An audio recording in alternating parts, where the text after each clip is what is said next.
नमस्कार। हमारा देश और पूरा विश्व आज कोविड-19 की चुनौती का सामना कर रहा है। कोविड-19 अभी खत्म नहीं हुआ है। ऐसे में हमारा फर्ज है कि हम सतर्क रहें। इसलिए जब तक दवाई नहीं तब तक कोई ढिलाई नहीं। कोरोना से बचाव के लिए जरूरी है नियमित रूप से हाथ धोना, मास्क पहनना और आपस में उचित दूरी बनाए रखना। याद रखिए, 2 गज दूरी, मास्क है जरूरी। खांसी, बुखार या सांस लेने में कठिनाई होने पर हेल्पलाइन नंबर 1075 पर संपर्क करें। सुप्रभात बच्चों, मैं हूं डॉक्टर राम नारायण तिवारी, उच्च माध्यमिक शिक्षक, शासकीय उत्कृष्ट उच्चतर माध्यमिक विद्यालय मार्तंड क्रमांक 1 रीवा मध्य प्रदेश से। आज हम कक्षा 9वीं विज्ञान की इकाई गति की पुनरावृत्ति करेंगे। इसमें हमारे विज्ञान की इकाई 9 है, नाम है गति, और इसके हम पुनरावृत्ति का पहला भाग देखेंगे, जिसमें हम सबसे पहले बहुविकल्पीय प्रश्न को हम देखेंगे। बहुविकल्पीय प्रश्न 1 अंक के आते हैं। अब वो रिक्त स्थान के रूप में होते हैं। ऑब्जेक्टिव होते ही हैं, रिक्त स्थान हो गए जिनमें हमें भरना पड़ता है, और बहुविकल्पी में कई ऑप्शन दिए रहते हैं जिसमें हमें किसी एक सही ऑप्शन को चुन करके लिखना होता है। तो आइए हम प्रारंभ करते हैं और इनके प्रश्नों को देखने की कोशिश करते हैं। सबसे पहला प्रश्न है, कोई कण त्रिज्या r के वृत्ताकार पथ में गमन करता है, अर्धवृत्त पूरा करने के पश्चात उसका विस्थापन कितना होगा? बच्चों, इसका उत्तर जानने के लिए पहले आपको विस्थापन और दूरी का कॉन्सेप्ट ज्ञात होना, पता होना अति आवश्यक है। आपको पता है कि वृत्ताकार मार्ग इस प्रकार का होता है। वृत्त के अनुसार एक मन में इस प्रकार के मार्ग की कल्पना कीजिए, त्रिज्या r ले लीजिए। अब इसका अर्धवृत्त माने व्यास के एक बिंदु से दूसरे बिंदु तक कण को जाने में उसका विस्थापन निकालना है। विस्थापन होता है 2 बिंदुओं के बीच की सीधी दूरी या न्यूनतम दूरी, अर्थात यहां पर विस्थापन उस वृत्ताकार मार्ग के व्यास के बराबर होगा। अर्थात सही ऑप्शन कौन सा होगा? व्यास, अर्थात 2r। तो इसका सही ऑप्शन हो जाएगा, सही उत्तर हो जाएगा 2r। ये बात समझ में आ गई होगी बच्चों आपको। अगला प्रश्न हम देखते हैं। दिए गए वेग समय ग्राफ, जो कि आपको यहां पे दिखाया गया है, आप क्या निष्कर्ष निकाल सकते हो? अब आपको कौन सा सही निष्कर्ष है? इसमें जो 4 विकल्प दिए हैं, इन्हीं 4 में से आपको सही विकल्प चयन करना है कि कौन सा विकल्प सही है। पहला आप देखिए, यहां पे इस ग्राफ में पहले आप ध्यान दें बच्चों, ग्राफ में वेग का मान नियत है, अपरिवर्ती है, बदल नहीं रहा है, और समय लगातार बदल रहा है। तो वेग को नियत रखना है, अर्थात चाल को नियत रखना है। तो यदि चाल हमारी नियत हो तो कौन सी गति होगी बच्चों? चाल नियत है, अर्थात या तो ऑप्शन 1 समान गति का होगा, या तो विरामावस्था का होगा, असमान गति का होगा, त्वरित गति का होगा। विरामावस्था का होगा नहीं, क्योंकि यदि विरामावस्था होता तो चाल 0 होती।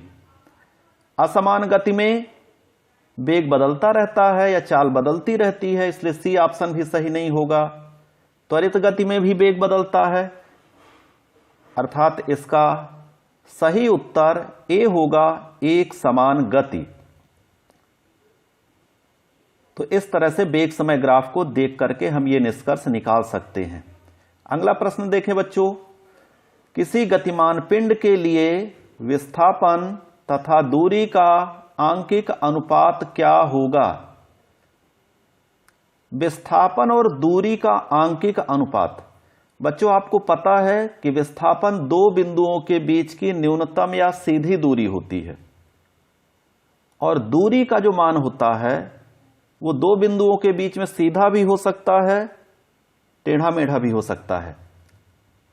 आशा यह है कि दूरी विस्थापन के या तो बराबर होगी या विस्थापन से अधिक होगी।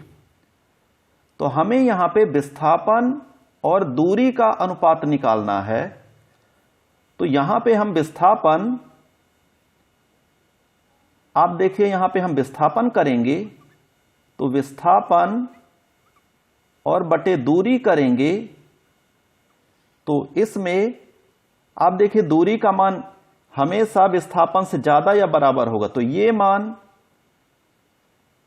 या तो 1 के बराबर होगा यदि दोनों बराबर होंगे, दूरी कभी भी छोटी नहीं होगी विस्थापन से, अर्थात या तो मान 1 से कम आएगा। तो इसका सही उत्तर होगा 1 के बराबर या इससे कम। तो इसका डी ऑप्शन बच्चों सही होगा।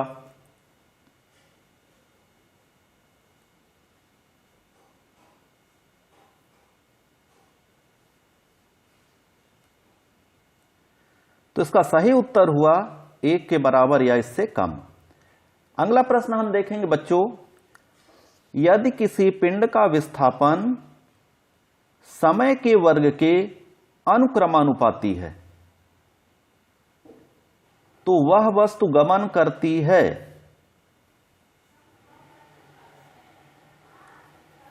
तो यहां पे प्रश्न ये कह रहा है कि विस्थापन जो है वो समय के वर्ग के अनुक्रमानुपाती है। यहां पे आपको जाना पड़ेगा गति के दूसरे समीकरण में, जो कि यस बराबर ut प्लस 1/2 at स्क्वायर है। यदि u को हम यहां पे शून्य कर दें तो यस बराबर at स्क्वायर हो जाएगा। अर्थात यस जो है समय के वर्ग के अनुक्रमानुपाती कब होगा, जब यहां पे एक समान त्वरित गति होगी। या तो आप इसको त्वरण के सूत्र से भी निकाल सकते हैं, त्वरण बराबर वेग परिवर्तन बटे समय।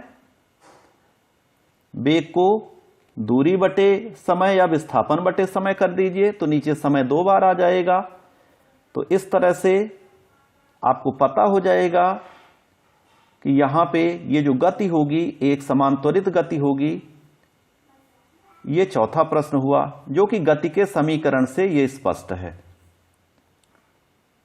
पांचवा प्रश्न बच्चों देखें, वेग समय ग्राफ द्वारा घिरा क्षेत्रफल किस भौतिक राशि के मात्रक को निरूपित करता है। वेग समय ग्राफ, बच्चों यदि आपको वेग समय ग्राफ ध्यान हो तो वेग समय ग्राफ का घिरा क्षेत्रफल विस्थापन के बराबर होता है। यह आप ध्यान रखिए, यह उस ग्राफ का परिणाम है, रिजल्ट है। और विस्थापन का जो मात्रक होगा वो मीटर होगा, अर्थात इसका सही उत्तर यहां पे बी वाला होगा, क्योंकि विस्थापन का मात्रक मीटर हो जाएगा। अगला प्रश्न हम देखेंगे बच्चों, बहुविकल्पीय है ये। वेग समय ग्राफ की प्रवणता से प्राप्त होता है। तो वेग समय ग्राफ की प्रवणता का आशय है कि वेग समय वक्र की ढाल, अर्थात वेग और समय का भाग देने पर, वेग और समय का अनुपात लेने पर, या वेग बटे समय क्या होता है। तो वेग बटे समय होता है त्वरण। ये त्वरण की परिभाषा हमें बताती है, इसलिए वेग समय ग्राफ की प्रवणता त्वरण कहलाएगी। अर्थात कौन सा सही ऑप्शन हुआ, सी हुआ, इसका उत्तर त्वरण हुआ। अब बच्चों हम अगले प्रश्न पर आते हैं। नीचे दिए गए प्रकरणों में से किसमें चली गई दूरी तथा विस्थापन के परिमाण समान हो। अभी हमने पिछले प्रश्न में आपसे दूरी और विस्थापन के संबंध में भी चर्चा किया कि दूरी हमेशा विस्थापन के बराबर या उससे अधिक होगी।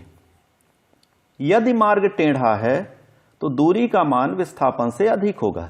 यदि मार्ग सरल रेखीय है तो दूरी और विस्थापन के परिमाण समान होंगे। तो कॉन्सेप्ट या तथ्य यह कहता है कि दूरी और विस्थापन समान तभी होंगे जब मार्ग सरल रेखी होगा, अर्थात सीधा हो गया। तो यहां पे कौन सा ऑप्शन सेट होगा इस कॉन्सेप्ट के आधार पर? मार्ग को सीधा रखना है तो इसका ए ऑप्शन सही बैठेगा। यदि कार सीधी सड़क पर गमन करती है तभी ऐसा संभव है। बी ऑप्शन नहीं होगा क्योंकि मार्ग वृत्ताकार यहां पे कह रहा। लोलक में भी नहीं होगा क्योंकि एक बिंदु की ये दोनों ओर गति करता है।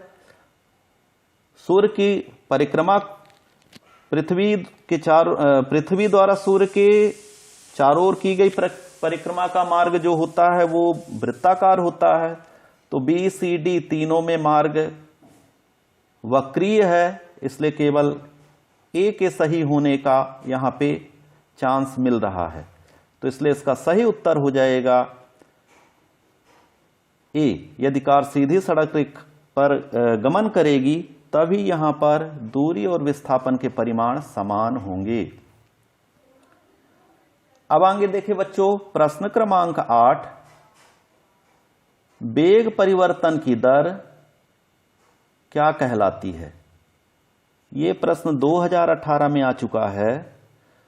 तो बच्चों, वेग परिवर्तन की दर को त्वरण कहते हैं। ये परिभाषा से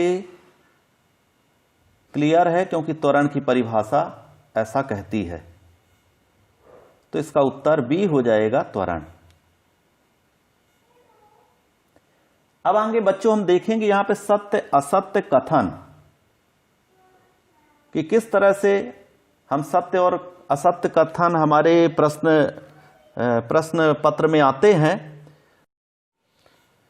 तो अगला क्वेश्चन देखते हैं बच्चों, सत्य असत्य कथन,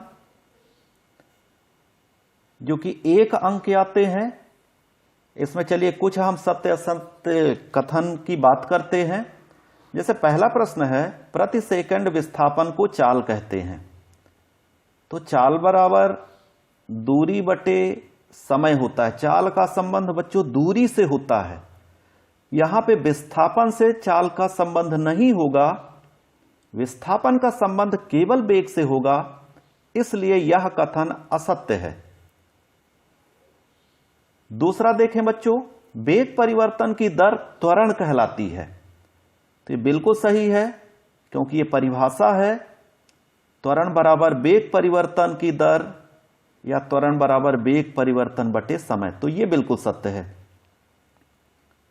अगला, विस्थापन सदैव दूरी से अधिक होता है।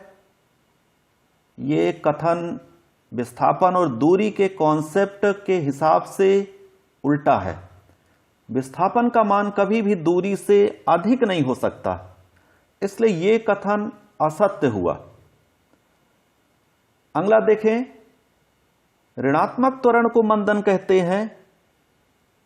यह बच्चों बिल्कुल सही है क्योंकि त्वरण ऋणात्मक जब हो जाता है तो उसको मंदन कहते हैं। ऐसा मंदन की परिभाषा अर्थात वेग में जब कमी होती है तो मंदन कहा जाता है। यह बिल्कुल सत्य है। 5वां देखें, गतिमान वस्तु की चाल कभी भी शून्य नहीं हो सकती।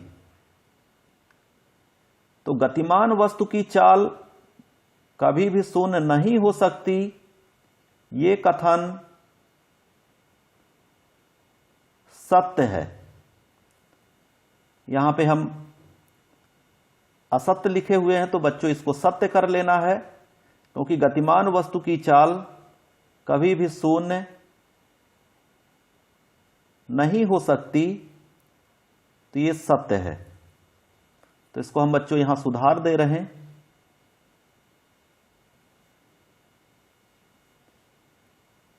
ये कथन हमारा सत्य हुआ।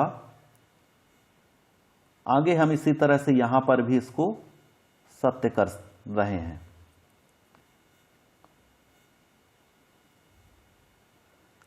अब चलें बच्चों, हम आगे चलें। अगला हम देखते हैं रिक्त स्थानों की पूर्ति।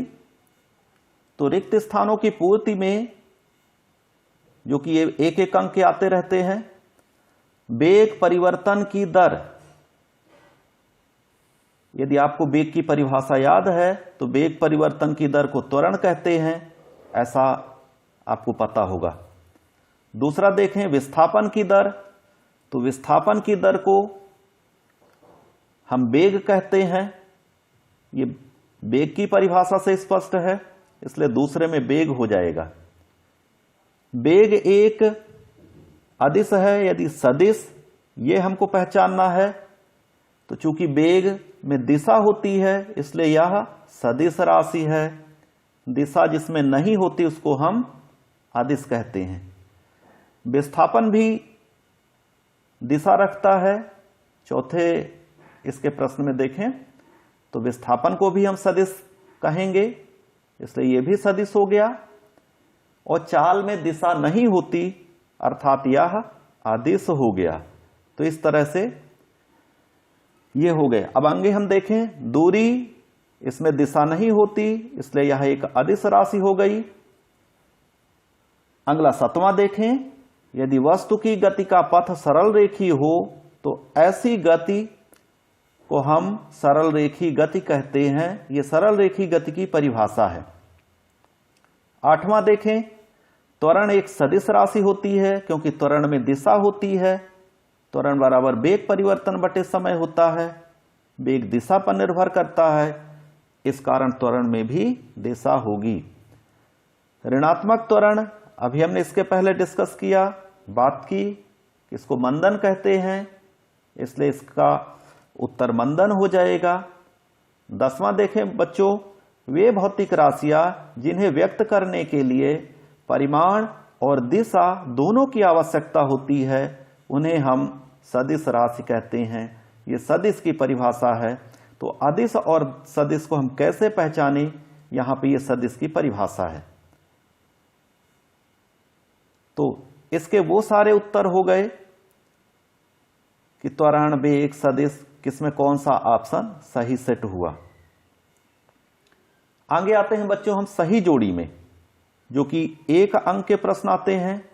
तो आप बच्चों यहां पे देखें, एक की तरफ लिखा है पहला त्वरण का सीजीएस मात्रक, आपको सूत्र याद होना चाहिए। वेग का एसआई मात्रक, तो चलिए पहले हम देखते हैं त्वरण का सीजीएस मात्रक।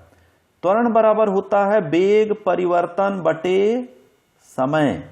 तो वेग का सीजीएस मात्रक हो जाएगा सेंटीमीटर प्रति सेकंड, और फिर समय से और विभाजित करना है तो सेंटीमीटर प्रति सेकंड स्क्वायर, अर्थात इसका तीसरा ऑप्शन सही होगा। दूसरा बच्चों देखें, वेग का एसआई मात्रक, तो वेग बराबर विस्थापन बटे समय होता है, तो इसका एसआई मात्रक हो जाएगा, चौथे ऑप्शन में देखें, मीटर प्रति सेकंड। तीसरा बच्चों देखो, दूरी मापक यंत्र किसका है, या दूरी का मापक यंत्र क्या है, तो आप देखेंगे इसका मापक यंत्र ओडोमीटर कहलाता है, जो गाड़ियों में लगा होता है। चौथा त्वरण का मात्रक, ये बड़ा सरल सा है, मीटर प्रति सेकंड स्क्वायर। ये जो मात्रक लिखा हुआ मीटर प्रति सेकंड और ब्रैकेट में लिखा है, इसमें प्रति सेकंड स्क्वायर, सेकंड में स्क्वायर लगेगा बच्चों। अगला देखें, पांचवा चंद्रमा की गति। तो चंद्रमा की गति होती है कैसी, अब दो ही ऑप्शन बचे, तो निश्चित है कि वृत्ताकार होगा, और आपको पता है कि चंद्रमा की गति वृत्ताकार होती है, पृथ्वी के चारों ओर गति करती है। त्वरण, वेग परिवर्तन की दर को त्वरण कहते हैं। तो इस तरह से हम सूत्र के हिसाब से, परिभाषा के हिसाब से हम यहां पे इनका हम चयन कर लेते हैं कि कौन सा किसके साथ सही बैठेगा। इसके उत्तर इस प्रकार से सही दिए गए हैं। तो अब बच्चों हम आगे आते हैं, एक शब्द या एक वाक्य में उत्तर कैसे देते हैं। ये भी एक अंक के प्रश्न आते हैं। पहला प्रश्न बच्चों देखेंगे, सरल आवर्त गति का उदाहरण। तो सरल आवर्त गति का उदाहरण आपको पता है बच्चों कि सरल लोलक होता है जो सरल आवर्त गति करता है। दूसरा प्रश्न देखें, कोई पिंड एक वृत्ताकार मार्ग पर गति करता हुआ एक पूरा चक्कर करता है तो इसका विस्थापन निश्चित है शून्य होगा, क्योंकि वृत्ताकार मार्ग में गति करेगा तो जिस स्थान से चलेगा उसी स्थान पे आएगा, इस कारण से इसका उत्तर शून्य हो जाता है। तीसरा प्रश्न देखें बच्चों, विस्थापन बटे समय अंतराल माने विस्थापन बटे समय अंतराल करेंगे तो कौन सी राशि बनती है? तो बच्चों ये वेग की परिभाषा है, वेग बराबर विस्थापन बटे समय अंतराल। वेग परिवर्तन की दर को क्या कहते हैं? तो ये त्वरण की परिभाषा है बच्चों। अगला आप देखिए, प्रति सेकंड वेग में होने वाली कमी को कहते हैं। तो वेग में कमी अर्थात वेग में परिवर्तन, तो यदि वेग में प्रति सेकंड वृद्धि हो तो इसे हम त्वरण कहेंगे, लेकिन यहां पे वेग में कमी अर्थात वो त्वरण मान जो आएगा वो ऋणात्मक आएगा, अर्थात उसको हम मंदन नाम देंगे। अब बच्चों आ जाते हैं अति लघु उत्तरी प्रश्न में, जो 2 अंक के आते हैं। प्रश्न 1, एक समान गति से आप क्या समझते हैं? तो बच्चों एक समान गति की परिभाषा, जब कोई वस्तु समान समय अंतराल में समान दूरी तय करती है तो उसकी गति को एक समान गति कहते हैं। यहां उदाहरण दिया गया है। दूसरा प्रश्न, असमान गति से क्या आशय है? तो ठीक पीछे के प्रश्न का उल्टा, जब कोई वस्तु समान समय अंतराल में असमान दूरी तय करती है तो उसे असमान गति कहते हैं। सामान्यतः जो भी हमारे आसपास गति होती है वो असमान है। तीसरा, सरल रेखी गति की परिभाषा दीजिए। तो जब कोई वस्तु या पिंड एक सरल रेखी मार्ग में गति करती है तो उसको हम सरल रेखीय गति कहते हैं। प्रश्न क्रमांक 4, अदिश राशियों को परिभाषित कीजिए। तो इसका उत्तर है, अदिश राशियां वे राशियां होती है जिनको व्यक्त करने के लिए केवल परिमाण अर्थात आंकिक मान की जरूरत होती है, दिशा को दर्शाना आवश्यक नहीं है, उसे हम कहते हैं अदिश राशियां। अगला प्रश्न बच्चों, सदिश राशियां किसे कहते हैं? इनके उदाहरण भी देना है। तो वे भौतिक राशियां जिन्हें व्यक्त करने के लिए परिमाण के साथ साथ दिशा का भी होना आवश्यक है, सदिश राशियां कहलाती हैं। इसमें वेग, विस्थापन, त्वरण, इनकी चर्चा हम कर चुके हैं बच्चों। छठवां प्रश्न देखें बच्चों, असमान या परिवर्ती वेग किसे कहते हैं? तो सीधा सा नाम से ही स्पष्ट है कि यदि वेग लगातार बदल रहा है अर्थात वेग परिवर्तन जो है समान समय अंतरालों में अलग अलग मिल रहा है तो इसे हम कहेंगे असमान या परिवर्ती वेग। तो जब कोई गतिशील वस्तु बराबर समय अंतराल में बराबर दूरी तय करे लेकिन उसकी दिशा बदल जाए या बराबर समय अंतराल में बराबर दूरी तय ना करे, तब वेग परिवर्ती हो जाएगा। मंदन किसे कहते हैं और मंदन और त्वरण में क्या संबंध है? तो इसका उत्तर हो जाएगा बच्चों, किसी वस्तु के वेग में कमी और समय अंतराल का अनुपात मंदन कहलाता है। त्वरण का ऋणात्मक मान मंदन कहलाता है। प्रश्न क्रमांक 8 देखें बच्चों, वृत्तीय गति किसे कहते हैं? उदाहरण दीजिए। तो इसका उत्तर है, जब कोई गतिशील वस्तु किसी वृत्ताकार मार्ग पर गति करती है तो उस वस्तु की गति वृत्तीय गति कहलाती है। जैसे वृत्ताकार मार्ग पर साइकिल सवार की गति। प्रश्न क्रमांक 9 देखें, एक समान वृत्तीय गति किसे कहते हैं? तो यदि कोई वस्तु वृत्ताकार मार्ग में गति कर रही है और उसकी चाल नियत है तो उस गति को हम एक समान वृत्तीय गति कहेंगे। 10वां प्रश्न देखें बच्चों, किसी गतिशील पिंड का दिए गए समय अंतराल में विस्थापन शून्य है, क्या इसके द्वारा चली गई दूरी भी शून्य हो सकती है? अपने उत्तर की पुष्टि कीजिए।